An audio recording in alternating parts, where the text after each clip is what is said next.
અમરેલીમાં થયેલો લેટરકાર્ડનો વિવાદ હવે દિવસે ને દિવસે વકરી રહ્યો છે। એટલું જ નહીં, અમરેલીના જે સામાજિક કાર્યકર્તા છે અરવિંદ રાણપરિયા તે ફરી એક વખત મેદાન આવ્યા છે અને તેમને પાટીદાર નેતા ઉપર અનેક એવા પ્રહારો કર્યા છે। કારણ કે થોડા સમય અગાઉ પાયલ ગોટી દ્વારા હાઈકોર્ટમાં પિટિશન દાખલ કરવામાં આવી હતી ને રિપોર્ટ પણ માંગવામાં આવ્યો હતો અને એને જ લઈને હવે અરવિંદ રાણપરિયા મેદાન આવ્યા છે।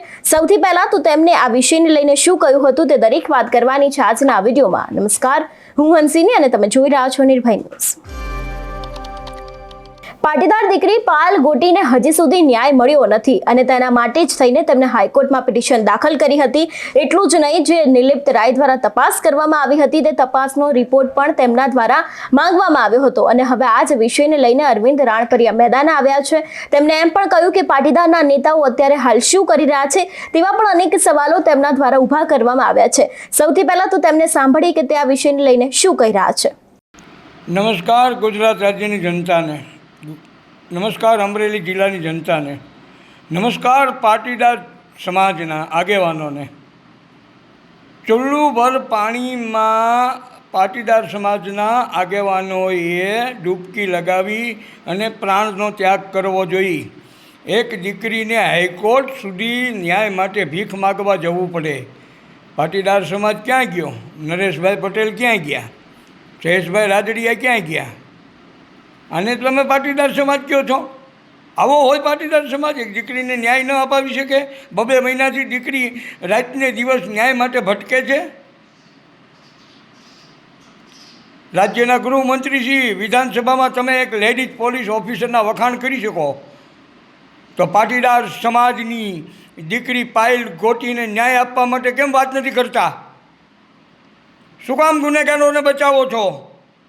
અપરાધીઓને તમારો સપોર્ટ છે, સી.આર. પાટીલ સાહેબનો સપોર્ટ છે, એટલા માટે આજે એ આઝાદ ફરી રહ્યા છે। અડધી રાતે પોલીસ સ્ટેશન ધરપકડ થાય, પોલીસ સ્ટેશનમાં લઈ જવામાં આવે, પટ્ટા મારવામાં આવે, દીકરીને લોકઅપમાં રાખવામાં આવે, જેલમાં રાખવામાં આવે। તમારી પોલીસ 159નો રિપોર્ટ ભરવા જાય। ગુજરાત રાજ્યના ડીઆઈજી સાહેબ, હું મારા તમામ નિવેદનમાં તમને 2 હાથ જોડીને મેં પ્રાર્થના કરેલી છે કે પાટીદાર સમાજની આ દીકરીને ન્યાય માટે તમારે હાથ ઉપર હાથ રાખીને બેસવાની જરૂર નથી। જે લોકોએ પોલીસનો દુરુપયોગ કરી અને આ આખો લેટર કાંડના ફરિયાદી ખોટા છે ને ખોટા છે એ આપ જાણો છો, છતાં આજ દિવસ સુધી તમે પગલાં શું કામ નથી લેતા? કોનું પ્રેશર છે? પ્રેશરમાં રહીને સાહેબ નોકરી ન કરી શકાય। નોકરી કરવી હોય ઈમાનદારી સાથે તો આ ગુનેગારો, આ અપરાધીઓ વિરુદ્ધ તમારે કડકમાં કડક પગલાં લેવા જોઈએ। એસપી સાહેબની બદલીથી કાંઈ પરિવર્તન નથી આવી જવાનું। એસપી સાહેબ પણ નિર્દોષ છે, ચીઠીના ચાકર છે। જેના ઈશારે કામ થયું છે એની વિરુદ્ધ કાર્યવાહી થવી જોઈએ। ગુજરાત રાજ્યની જનતા જાણે છે કૌશિક વેકરિયાના ઈશારે કામ થયું છે ને થયું છે। કૌશિક વેકરિયા અને એની ટોળકી વિરુદ્ધ કાર્યવાહી નહીં કરવામાં આવે તો અમે ઈચ્છા મૃત્યુની માગણી કરી છે ને એ અનુસંધાને 25 તારીખે 15 દિવસ પૂરા થાય છે। 1 તારીખથી મારા કાર્યક્રમોથી મેં રાજ્યપાલશ્રીને જાણ કરી છે, અમરેલી કલેક્ટરને પણ જાણ કરી છે। દીકરીના ન્યાય માટે મરવું પડે ને ડીઆઈજી સાહેબ, હર્ષ સંઘવી સાહેબ, સી.આર. પાટીલ સાહેબ, તો અરવિંદ રાણપરિયા મરવા માટે તૈયાર છે। પણ આ દીકરીને ન્યાય મળવો જોઈએ।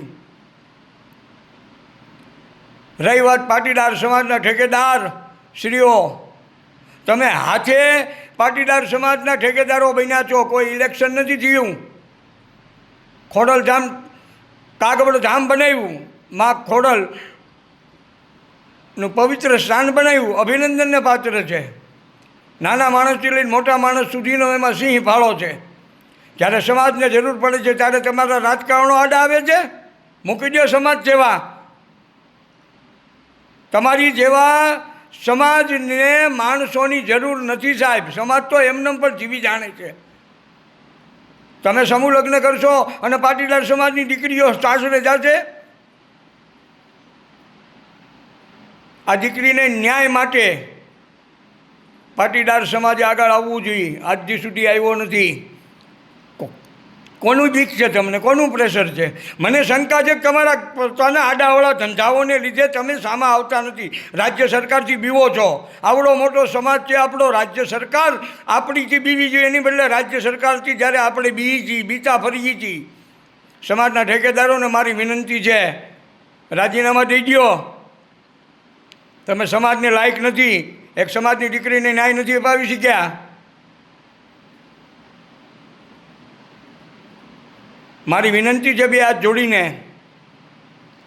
રાજ્ય સરકારને, ડીઆઈજી સાહેબ ગુજરાત રાજ્ય, હર્ષ સંઘવી સાહેબ, CR પાટીલ સાહેબ, નરેશભાઈ પટેલ સાહેબ, જયેશભાઈ રાદડિયા સાહેબ અને બની બેઠેલા તમામ સમાજના હોદ્દેદારશ્રીઓને મારી બે હાથ જોડીને પ્રાર્થના છે, આ દીકરી માટે એક થઈ અને નેક બનો અને દીકરીને ન્યાય અપાવો. જય હિન્દ, જય ભારત, વંદે માતરમ, જય ભગવાધારી. જે પ્રમાણે તેમના દ્વારા ખુલાસો કરવામાં આવ્યો એ પ્રમાણે એવું લાગી રહ્યું છે કે હવે કદાચ આ પાટીદાર દીકરીનો વિવાદ વધુ ને વધુ વકરી શકે છે. કારણ કે જે પ્રમાણે પાયલ ગોટીએ હાઈકોર્ટમાં પિટિશન દાખલ કરી હતી તે બાદથી જ અમરેલીમાં અનેક એવા તર્ક વિતર્ક સર્જાઈ રહ્યા છે કે શા માટે હજી સુધી નિર્લિપ્ત રાય દ્વારા આ તપાસ કરવામાં આવી છે તો તેનો રિપોર્ટ સોંપવામાં કેમ નથી આવ્યો, અને જો આની પાછળ કદાચ કોઈ બીજું ષડયંત્ર રમાઈ રહ્યું છે અથવા તો પછી આની પાછળ કોઈ રાજકારણનું કારણ છે, તેવા પણ અનેક સવાલો અત્યારે હાલ લોકોના મનમાં ઊભા થઈ રહ્યા છે. તમારું શું માનવું છે આ વિષયને લઈને અમને કમેન્ટ કરીને ચોક્કસથી જણાવજો.